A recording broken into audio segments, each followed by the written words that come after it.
अब यहां से भरत जी का चरित्र शुरू होता है। माता कौशल्या की सुहृदता, भरत जी का कहना चाहिए, क्या कहना चाहिए, नहीं, भरत जी की सेवा परायणता या भरत जी की साधुता का क्या अर्थ होता है व्यवहारिक जीवन में। ये लोकमत में कितनी कितनी तरह की बातें पैदा हो जाती हैं। सब अपनी अपनी जो है दुहाई में कुछ ना कुछ पुरानी बातों का उदाहरण दे देते हैं। ऐसे ही उदाहरणों से करके माता कौशल्या को, जो कि भरत जी की मानसिक रूप से संत कहते हैं कि माँ थी, तो भरत जी महाराज ने उनके पास जाके जो अपने दिल की बात कही है वो इस संसार में हम सबके लिए सीखने योग्य है कि जीवन में कितनी सुहृदता हो, कितनी भी सुहृदता हो, उस सबके बाद निजी संबंधों में कितनी ट्रांसपेरेंसी होनी चाहिए, ये बात हमको सिखाते हैं। भरत जी महाराज आए, आके माता जी के चरणों में गिरे और गिर के उन्होंने कही कि पिताजी कहाँ हैं और राम जी कहाँ हैं, मुझे दिखाओ करो। माता भरत जी को देखते ही कि ये आए हैं, क्योंकि पुत्रवत स्नेह था उनका, इसलिए जो है उठ के तुरंत गई और चक्कर खा के और गिर पड़ी। भरत जी महाराज उनके चरणों में गिर पड़े और इस तरह से जो है ये इनका राजा दशरथ के स्वर्गारोहण के बाद पहला मुकाबला भरत जी का कौशल्या मैया के संग में हुआ है। और कौशल्या मैया की स्थिति ऐसी हो गई है कि जैसे सोने की बेल को कोई जो है पाला मार जाए। माने साहब जो राज परिवार की बड़ी माता होने के नाते जो कुछ भी उनको जीवन में सुख था, उन सबके सुखों में सबसे बड़ा दुख ये हो गया कि राजा दशरथ चले गए और उनके पुत्र राम वन में चले गए। ऐसी बात के दुख को अत्यंत विकलता से गोस्वामी कहते हैं, मन कनक कलप पर बेलीवर मानव हनी तुषार। सोने की बेल में जैसे पाला मार जाए, बेलों को पाला मारता है तो बिल्कुल सब सूख जाती है, तो ऐसे कौशल्या मैया सूख गई हैं।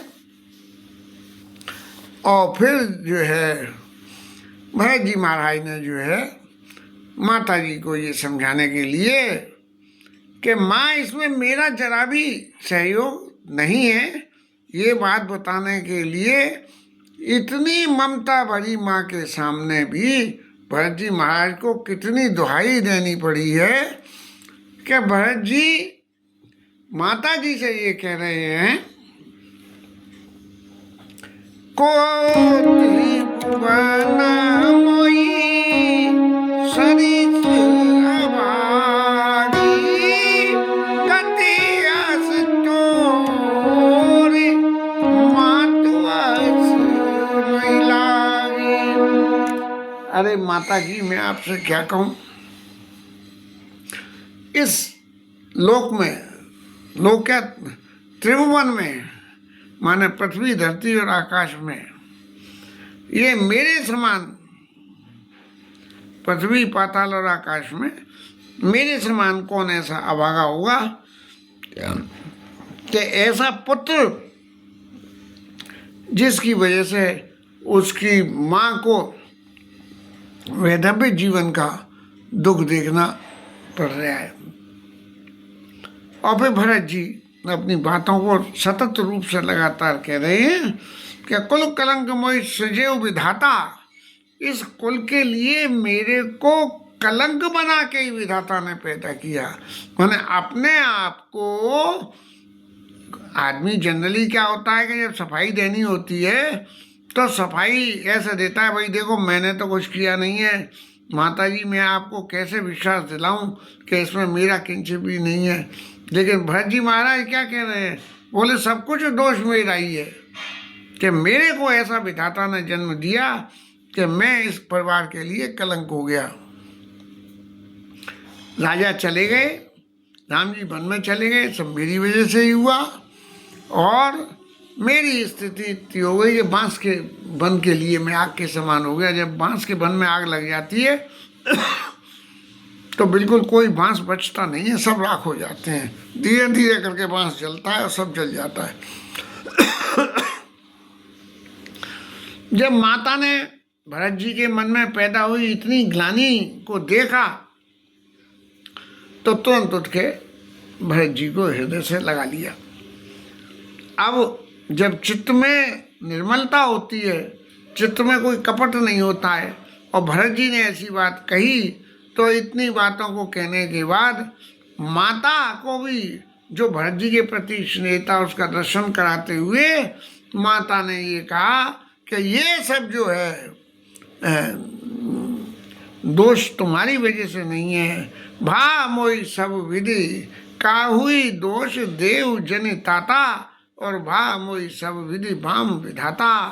अरे तात किसी को बुराई मत दो, अपने आप को बुराई मत दो, क्योंकि मेरे लिए विधाता बाम हो गया, इसलिए ये सब घटना हुई है, नहीं तो ये होती नहीं। घटना जो होनी थी वो तो हो गई, लेकिन अजऊ बच्चे वाले धीरे धरऊ और कुसुमऊ समुझी शोक परिहरऊ। ये समय तो बड़ा खोटा है, लेकिन ये शोक है, इस शोक का तो परित्याग करना पड़ेगा, तभी आगे की तो कोई कार्रवाई होगी ना। और माता ने सबसे बड़ी बात क्या समझाई कि काल कर्म गति अगतित जानी, काल और कर्म की गति ये किसी को नहीं पता है कि कब क्या हो जाए, इसलिए तुम अपने आप को दोष मत दो, और दोष सब मेरा क्या है, सब मेरी वजह से है। जब दो अत्यंत सुहृद व्यक्ति मिलते हैं तब सारे दोषों को अपने ऊपर ले लेते हैं। तो कौशल्या मैया कह रही है कि अरे किसी का दोष नहीं है, दोष तो मेरा है कि इतना बड़ा दुख के पति चले गए और पुत्र चले गए और मैं अभी तक जिंदा बैठी हूँ। ये जो है दुख मोहि जियावा, अजय को जाने ही काटे ही भावा। वो विधाता को और क्या भी करना बाकी है ये कुछ नहीं कहा जा सकता। और जब इतनी बात कही और भरत जी महाराज के चित्त को कोई संतोष होता न देख के, तब राम जी की सुहृदता, भरत जी के प्रति राम जी के प्रेम के गवाही करते हुए माँ ने ये कहा, पितु आय शुभूषण बसना और तात तजे रघुबीर, विस्मय हर्ष हृदय कछु पैरे बल कल चीर। अरे भैया तुम ऐसा अपने मन में दुख मान रहे हो, तुम्हारी वजह से हुआ है, तुम्हारी वजह से नहीं है, ये पिताजी की आज्ञा हुई। जबकि हकीकत में कौशल्या मैया तो वहाँ मौजूद ही नहीं थी, लेकिन फिर भी भरत जी को प्रोटेक्ट करने बचाने के लिए, भरत जी की साधुता को उजागर करने के लिए कौशल्या मैया कह रही है, पितु आयश भूषण वसन तात तजे रघुवीर। भरत जी कह रहे हैं मेरी वजह से हुआ है, लेकिन वो कह रही है कि वो पिताजी की आज्ञा से हुआ। तात तजे रघुवीर और विस्मय हर्ष न हृदय कछु पहले बलकर चील, न चित्त में कोई खुशी हुई और ना ही कोई दुख हुआ। अब न खुश भी नहीं हो और दुखी भी नहीं हो, तो ऐसी परिस्थितियां किसके संग हो सकती है? इस संसार में कौन ऐसा व्यक्ति है जो सुख हर्ष ही दुख जड़ बिल खाई और दो संग धीर धरई मन माई। तो जो धैर्यवान लोग होते हैं वो सुख और दुख में समान रूप से अपने आप को, धीरज को धारण करते हैं। और उस समय की बात को राम जी के स्वभाव के वर्णन को करते हुए कह रहे हैं कि तुम अपने मन में दोष मान रहे हो, लेकिन राम जी को जरा भी मन में तकलीफ नहीं थी कि मैं वन में जा रहा हूँ, राज देने की बात कही और मुझे वन में भेज दिया। राम जी को इस बात का बिल्कुल दुख नहीं था। और जब सीता जी और लक्ष्मण जी को पता लगी कि ये घटना ऐसी हो रही है, तो सुनते ही लखन चले उठे साता। और जतन ने की राही ने जतन किए रघुनाथा। राम जी ने बहुत लक्ष्मण जी से मना करी, लेकिन वो नहीं माने। और तब ज़्यादा कुछ ये वर्णन करने में कौशल्या मैया ने कैकेयी के प्रति कोई भी जहर उगलने वाली बात नहीं कही। नहीं, लौकिक जगत में तो ऐसा होता है कि एक माता दूसरे के प्रति ऐसा जहर उगलती है कि बस जिसकी कोई शुमारी नहीं है। उन्होंने कोई बात के नरक पर सुर पर जाऊँ आए ऐसो हो बर सुरेश नसाऊ, तुम्हें जानवन कहीं गिराऊ। कि राम जी महाराज आपसे जो है चाहे उनके यश की बजाय जो है अपयश हो जाए, कितना ही हो जाए, लेकिन राम जी तुम्हें बन जाने की नहीं, दशरथ जी तुम्हें बन जाने की नहीं कहेंगे, इसलिए जो तुम्हें अच्छा लगे सो करो। ऐसी बात कैकेयी ने राम जी से कही, लेकिन कौशल्या मैया ने इसका कोई जिक्र नहीं किया। फिर तो आयस भूषण बसन तास तजे रघुवीर, और विस्मय हर्ष न हृदय कछु पहले बलकल चीज। लक्ष्मण जी सीता जी को संग लेके और राम जी महाराज तुरंत मुनियों के वस्त्र धारण करके और सब छोड़ के और वन को चले गए। अब मैं अपने क्लेश को क्या कहूँ? मोई न लाज निज नेह निहारी, और राम सरस सुत मैं तारी। अरे राम के समान ऐसा पुत्र जो कि पिताजी ने एक बार माता को वचन दे दिया, अपने मुंह से कुछ नहीं कही और वन में चले गए। एक तो वो ऐसे, और मैं ऐसी कि राम जी वन में चले गए, पिताजी वहाँ चले गए, लेकिन मैंने फिर भी अपने शरीर का, मेरे प्राणों ने इस शरीर का परित्याग नहीं किया। मुझे जरा भी, मेरे प्राणों को जरा भी लाज नहीं है कि अरे कम से कम ऐसे सुंदर पुत्र के, यदि पुत्र से विछोह हो जाए तो माता शरीर छोड़ के ही चली जाए, तो देखो माँ का कितना स्नेह था। लेकिन बड़ी बात यह है कि राजा दशरथ ने जीने और मरने दोनों का फल बहुत सुंदर पाया। जित राम बिन बरन न्यारा, और राम विरह कर राम जिन बरन फल दशरथ पावा, जित राम बिन बरन निहारी। अरे क्या है? जिए मरे वाले भूपत जाना, मोर हृदय सत कुलिस समाना। मैं राजा ने अपने जीने और मरने का तो फल अच्छी तरह से पाया कि राम जी के मुख देख के जिंदा रहे, और राम जी के विमुख होते ही शरीर छोड़ के चले गए। और सीता, ये कौशल्या मैया की ऐसी बातों को सुन के पूरे राजघर में विलाप होने लगा कि देखो ये माता कितनी साधु है, इसने एक बार भी कैकेयी मैया के प्रति कोई ऐसी बात नहीं कही है। सब लोग जो है रोमन पित्तन हो रही है।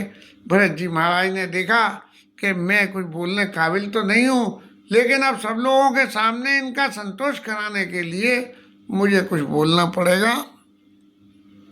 तब जो है भरत जी महाराज ने माता के सामने नीति सम्मत बातें ये कही, जैसे माँ ने कही कि जिन मरण फल दशरथ पावा, तो ऐसे ही भरत जी महाराज अब नीति सम्मत बातों को कह रहे हैं। और वो कह रहे हैं, भरत जी क्या कह रहे हैं कि माता इसमें मेरा जरा भी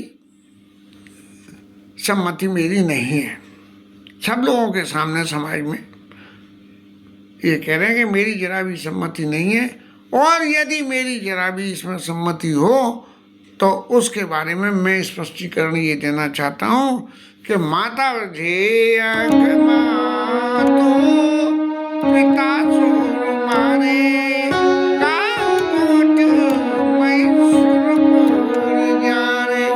इस संसार में सबसे बड़े पापों की गिनती में माता पिता की हत्या करना, गांव में आग लगा देना, ब्राह्मण को मार देना और पत्नी को जहर दे देना, बच्चों को जहर देना, राजा को जहर दे देना, अपने मित्र को जहर दे देना। जे आगतीय बालक वध कीने मीत महीपति माहुर दीने, और जे पातक उपपातक कर रही, ऐसा करने से किसी को जो है मित्र को जहर दे दो, हाँ किसी राजा को जहर दे दो, ऐसी बातें करने से जो पातक और उससे पैदा होने वाले उपपातक कि ये पाप कराए इसलिए इसका फल तो ये है ही है, लेकिन इसका फल जैसे कोर्टों में मिलता है ना कि इतने दिन की सज़ा और इतने रुपए जुर्माना, और जुर्माना नहीं दो तो इतने दिन की सज़ा, और तो ये उपपातक हो गए। जे पातक उपपातक अहई कर्म वचन मन भव कह कहीं ते पातक मोई हो विधाता, जो ये होई मोर मत माता। ये सारे पाप मेरे को लग जाएं यदि जो है माता मेरी जरा भी इसमें सम्मति हो। एक बात तो ये कही भरत जी ने, और दूसरी बात क्या कही कि जे परिहर हरिहर चरना भजई मूत गनमोर तिनके गति मोहि देव विधि जो मननी गति मोर। जो तिलस्म की साधना करते हैं, भूत प्रेतों की साधना करते हैं, उनकी जो गति होती है वो गति माता मेरे को दे दी जाए।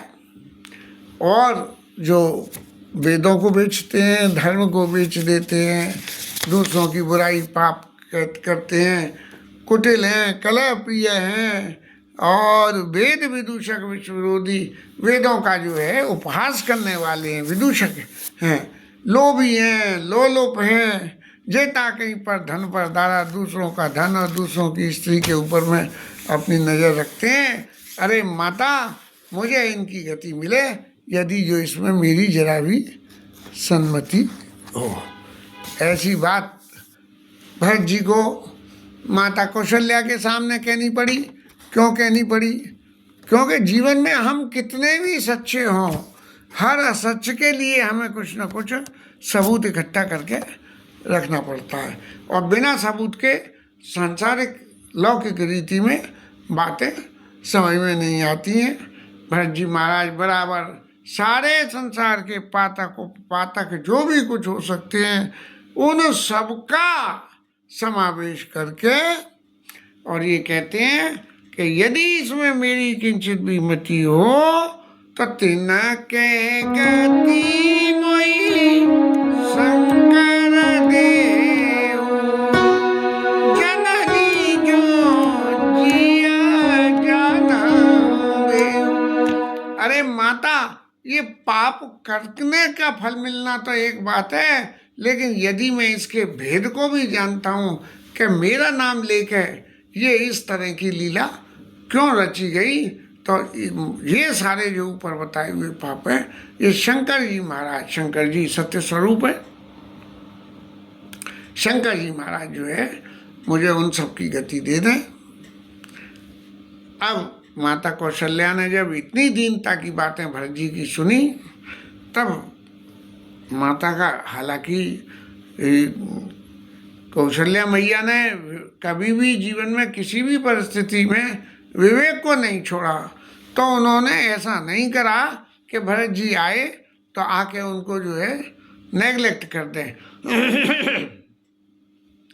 नेगलेक्ट नहीं करा, और उल्टा भरत जी से ये कहा कि राम प्राण ऊते प्राण तुम्हारे और तुम्हारा गुपति प्राण ऊते प्यारे। राम तो तुम्हारे लिए प्राणों के समान प्यारे हैं और तुम भी राम जी को प्राणों के समान प्यारे। और एक बात भरत जी महाराज, जैसे आपने एविडेंस दी है, आप गवाही दी, इस बात की उदाहरण दिया है, ऐसे ही एक बात मैं भी कहती हूँ कि चंद्रमा भले ही विष उगलने लगे, चाहे सूर्य कुछ भी करने लगे, कितने भी विपरीत साधन हो जाएं, लेकिन तुम राम ही प्रतिकूल न हो। तुम राम जी के प्रतिकूल कभी नहीं जा सकते हो, स्वप्न में भी नहीं। और तो और सही, यदि कोई लोग बाग ये कहें कि इसमें भरत जी की सम्मति है, तो उन लोगों को कभी भी स्वप्न में भी सुख सुगति उनको जीवन में नहीं मिलेगी। मत तुम्हारी यह जे जग कहीं ते सपने सुख सुगति न लही। स्वप्न में भी नहीं मिलेगी, प्रत्यक्ष की तो चलाई क्या। माता जी और भरत जी, कौशल्या मैया दोनों एक दूसरे से हृदय लग के और इस शोक को जो है कर रहे हैं। बैठे ही बैठे सारी रात बीत गई। सुबह का समय हुआ, वामदेव ऋषि आए, वशिष्ठ जी आए, सब महाजन लोग जो बड़े बड़े विचारशील और वो थे, वो सब लोग आए। और सब लोगों ने ऐसी अवस्था में दूसरे को उपदेश करना बहुत साधारण सी बात और आसान होती है। तो सब लोगों ने एक दूसरे को उपदेश किया कि भाई ये शोक करने का समय नहीं है। शोक करने का समय हो तो पहले इनकी जो घर में उत्पात हुआ है इसकी क्रिया का समापन करें, और फिर शोक वगैरह जो कुछ भी करना है वो सब करें। इसीलिए तात हृदय धीरज धरऊ, हृदय में आप धैर्य धारण कीजिए। और करऊ जो अब सर आज, उठे भरत गुरु वचन सुने, करन कहेऊ सब साज। भरत जी महाराज जी गुरु जी की बातों को सुन के और उठे, और उठ के उन्होंने कही कि भैया अब देखो ये जो कुछ उत्पात होना था वो तो हो गया, लेकिन राजा दशरथ की और उनके शरीर की और उदैहिक क्रिया को तो जो है वो करनी पड़ेगी। गरुड़ पुराण तो पहले से ही मौजूद थे, उसके अनुसार सारी और उदैहिक क्रिया जो है वो करनी पड़ेगी। उस सब के लिए इंतजाम किया जाए। राजा के शरीर को सब शुद्धि स्नान करा के सरयू के तीर पे शरीर रख के और चिता बना के और उसमें जो है मुखाग्नि दे के भरत जी महाराज ने सब संस्कार करा। और सब संस्कार करके जहाँ जहाँ वशिष्ठ जी ने आज्ञा दी उसका सारे का फॉलोअप बिल्कुल 100% फॉलोअप जो है वो उन्होंने करा। जबकि आज के समय में गरुड़ पुराण का 100% फॉलोअप करना बहुत ही मुश्किल है, क्योंकि समय परिवर्तन के हिसाब से सब चीज़ें बदल गई हैं। भरत जी महाराज ने इस आशोच के पाप से निवृत्त के लिए सब दान दिए, ब्राह्मणों को सब लोगों को दान दिए, और इतना दान दिया, इतनी साधुता से सारी क्रिया करी उन्होंने कि सौ मुख सो जाई नहीं बनी। गोस्वामी जी को लिखना पड़ा कि हजारों मुँह से भी जो है भरत जी के इस गुण की बड़ाई नहीं करी जा सकती है। अब जब संस्कार हो गया तो जैसे हमारे यहाँ उठामनी होती है, ऐसे ही एक बार फिर सारी सभा जुड़ी है और सब लोगों ने जो है बैठ के और भरत जी महाराज को बुलाया कि भरत जी महाराज आप इस मीटिंग में आप आइए, और यहाँ सब लोग मिलके जो कुछ होना था वो हुआ। अब उस समस्या का आगे का हल क्या हो। वशिष्ठ जी महाराज ने भरत जी को अपने बिल्कुल नज़दीक पास में बिठाया, और फिर वशिष्ठ जी महाराज ने जो कैकेयी मैया ने कुटिलता की करनी करी उस सब का ब्यौरा मैंने लाइव टेलीकास्ट जैसी स्थिति भरत जी के सामने रखी। तब जो है भरत वशिष्ठ निकट बैठा रे, नीति धर्म माया वचन उचारे। नीति सम्मत बातें सभी बोली, जो भी कुछ हुआ उसके बारे में कि कैसे कैसे जो है क्या क्या हुआ, और अब नीति क्या कहती है। अब ये मालूम है कि काम गलत हुआ और जज को निर्णय देना है, लेकिन गलत काम की सजा मिलनी चाहिए। लेकिन जिस व्यक्ति ने पाप किया नहीं और वो कोई यतन से फंस गया और जज फिर भी उनको सजा देना चाह रहा है, तो ये एक ऐसी स्थिति हो गई कि भरत जी का तो कहीं कोई मत ही नहीं था, लेकिन फिर भी सब हो गई। तब जो है गुरु वशिष्ठ जी महाराज ने जो करनी हुई कैकेयी मैया ने करी, उन सबरी बातों को बताया और बता के राम जी के धर्म के अनुपालन को, उनके शील को, वो सब की जो है वर्णन किया और ऐसा लाइव वर्णन किया कि सब लोग के जो है आंखों में आंसू भर आए। कि देखो राजा दशरथ ने एक बार भी जो है राम जी से नहीं कही कि तुम वन में चले जाओ, और वो जो है विदा मात सन आवो मांगी चले हूँ बनई बहुत पग लागी, ऐसा कह के और वहाँ से चले गए, रुके नहीं। क्योंकि कहीं इस दौरान में राजा ये ना कह दे कि ना बेटा तुम ये बात मेरी मत मानो। तब जो है गुरु जी महाराज ने लक्ष्मण जी की प्रीति का बखान किया कि लक्ष्मण जी किस तरह से राम जी के मना करने के बावजूद भी उनके संग गए, और सीता मैया किस तरह से राम जी के संग को अपने पातिव्रत धर्म के निर्वाह करने के लिए सीता मैया भी उनके संग चली गई। ये यहाँ तक की इतनी क्रिया हुई। इस क्रिया का वर्णन गुरु जी ने लाइव टेलीकास्ट की तरह से करा। और फिर एक बात हो गई, ये सुनो भरत भावी प्रबला बिलक कयूर नाथ, आन लाभ जीवन मरण जस अपजस विद्यात। गुरु जी महाराज हर जगह हर कायदे की बात को कहने के बाद कि उस कायदे की बात को कहने का लांछन गुरु जी के ऊपर ना आ जाए कि इनकी सहमति इस बात में, इसलिए उन्होंने भरत जी को समझाया कि देखो हानि लाभ जीवन मरण, ये चार बातें जो है विधाता के हाथ में है, न तुम्हारे हाथ में, न मेरे हाथ में, न राजा के हाथ में, और न कैकेयी के हाथ में। ऐसा करके तुम अपने मन में समझ के और थोड़ा विचार करो कि अब क्या करना है। इसके साथ ये कथा विश्राम और हरि नाम कथा।